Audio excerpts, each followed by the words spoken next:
What up, guys? So today we got a question from a jiu-jitsu coach who has a crop of kids that are competing and doing well, but he's wondering if he should start to encourage them to play with more advanced techniques in competitions. So he uses one of his students as an example. He says, we have a really strong 9-year-old who competes at yellow belt. She's very effective with her closed guard, her arm bars, triangles, game super solid. That's her A game. In training, she uses a lot of things like single X, sweeps, X guard, daily hiva, berimbolo, back takes, the whole deal. But in competition, she almost exclusively works her A game, the closed guard. Now, his question is, should we as coaches let our students and our, competitors just sort of do their own thing and, let them work where they're strongest, or should we push them to do more advanced stuff in competition? Thank you. So, Bob, thanks for the question, bro.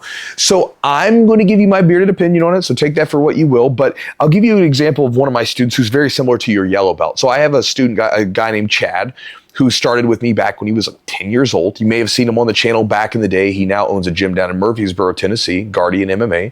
If you ever want to check him out, you're in that area. But Chad started training when he was like 10 or 11, and he quickly got good with the triangle. Right? He's just built for it. He's long, he's lanky, the whole deal. Now, from a coaching standpoint, I wanted to support that. I see that he's already got this bright spot in his game. Why would we fight against that? Let's go with it, right? He's winning with it. He's doing well with it. Let's make it better. And so a lot of times in the gym, he would do all kinds of stuff, played all kinds of different games, but in competition, he would play that triangle A game. And from a coaching standpoint, anytime I came across something related to the triangle, I would, hey, check this out. Maybe it was a finishing detail. Maybe it was a triangle setup from daily hiva or from open guard or, whatever it was. Hey, check this out. Because that's his game. So, for me, thinking of it as a coach, you already got a good triangle game. Can we just find like a million ways to get to the triangle, right? Opposed to like me arbitrarily saying, hey, you should start doing this other position because this is more advanced. Again, to me, I look at techniques like tools, right? And it doesn't matter necessarily the particular tool you're using. It matters the skill of the person using the tool, right? You can give a skill like an expert master carpenter, right? You could give them like a really primitive woodworking tool and they would be able to create something beautiful. Whereas if you gave me a really advanced tool, but I have no carpentry skill, very little, like I couldn't make what they made with a primitive tool, right? Do you get what I'm saying, right? I think sometimes we as jiu-jitsu practitioners sometimes can get sort of lost in this sort of advanced and fundamentals techniques. What matters is the skill of the user and the person using the technique. This is why you can see people use the most basic fundamental jiu-jitsu and just run it down people's throats and they can't stop it. Now, is there a place for advanced techniques, more technically complex techniques? Of course. But I would say as a coach, it's not just to use them, hey, use advanced techniques. It should be, hey, you're really good at triangles. Check out this triangle setup from this daily hiva position or whatever. Or maybe you find more triangle options for them to use, that kind of thing. Does that make sense? That's where I would sort of steer you in the direction of trying to take that bright spot and add to it and support it. Like one of my students now, a woman named Julia. She's got a good triangle. And so anytime I come across something that could work from a triangle, I'm like, hey, check this out. Let's try this, right? Here's another setup to it, just to try to help them out. And so that is something that I would sort of steer you towards, not simply just saying, hey, you need to use advanced techniques. Because again, otherwise there's no point. Now, I would tell you also that, again, Chad in the gym back in the day, when he's doing all these triangles, he used a lot of different stuff. But in competition, he would come down to an A game that was much more narrow. Same thing for me. I compete and have a pretty consistent game that I use that's pretty narrowly defined. You'll see it used over and over again, right? But in the gym, I play with all kinds of stuff. I play all kinds of positions and put myself into all kinds of weird spots.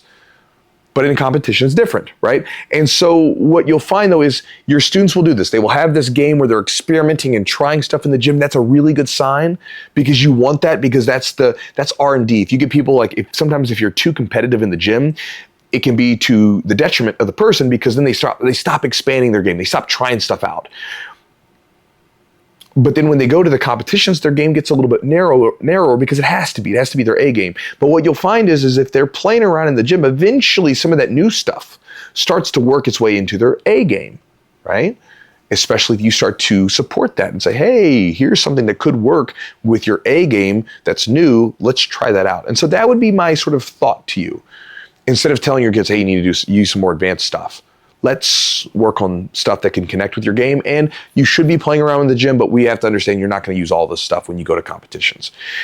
One last thing is that there is sometimes a time to, encourage your student to use different sides of their game.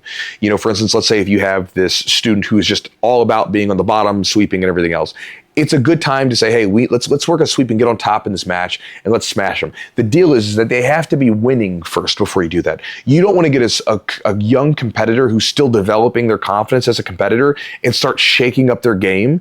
You want them to be pretty confident out on the mat, and then you can start to really tweak things a little bit more, because once they get that confidence, it's a lot easier to do that. But you take someone that's still struggling and you start trying to take them away from their A game that's working a little bit, it can really mess with them. And so, you can start saying, hey, you're a wrestler, let's get you working on your back. You're smashing everybody in this division, let's get you working off your back for a match. Or, hey, you're a really good guard player, fantastic, you're winning all your matches, you're doing really great, let's get you to play some top pressure. Or you could start to, tell them to play a different type of guard or whatever. But you just want to make sure that if you start to put those kind of encouragements on them, make sure that they're very confident as a competitor. Otherwise, I would tell you that I don't think it would be in their best interest mentally, because again, that confidence as a competitor is an important thing.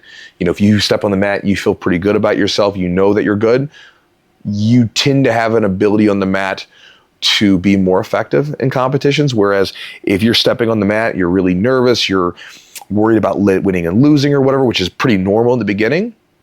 It's really tough to deal with that anyway. And then if you're starting to give them all kinds of stuff to do that you are taking them out of their A game, it can be not so good for them. Anyway, I'm kind of rambling. So that is the idea, brother. Hopefully that helps you, and I'll talk to you guys next time.